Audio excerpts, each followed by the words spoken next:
I'm Suraj Patel. I'm a candidate for U.S. Congress in New York City, and I just beat COVID.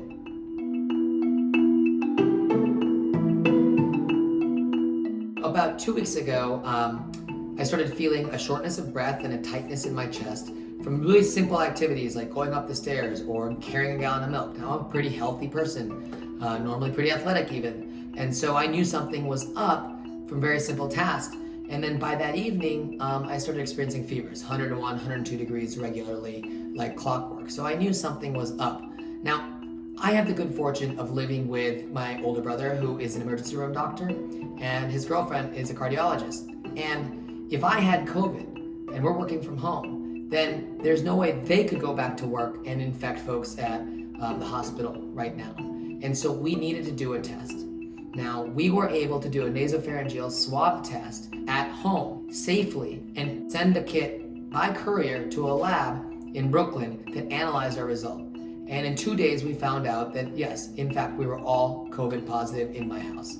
The test is pretty simple. Right now, we've got drive-through testing available in New Rochelle in New York, in Ohio, and lots of other places. What you do is take this Q-tip and put it deep into your nose and swab it and put it back into a little test tube and screw it tight and send it back.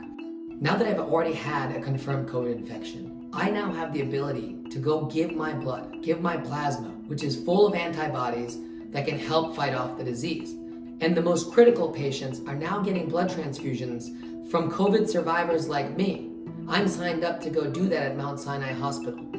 And the minute we can start getting more people antibody tested, the more capacity we'll have to provide those transfusions. And that's why we need antibody testing in this country. Now, what would that cost? A cost of $12 per test. So that for a cost of under $4 billion, we could mail every single American an antibody test so that they would know whether they've already had the COVID infection. And those that have already had the COVID infection could be able to get back out and jumpstart the economy.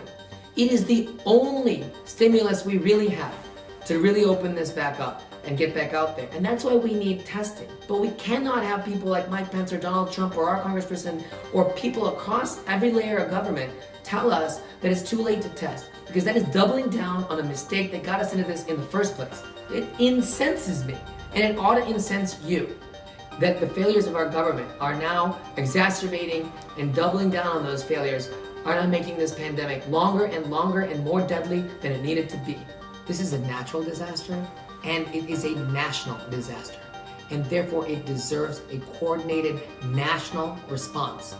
And any coordinated national response has to have universal testing as one component of it. Testing is the only thing that's going to be able to let us restart the country slowly.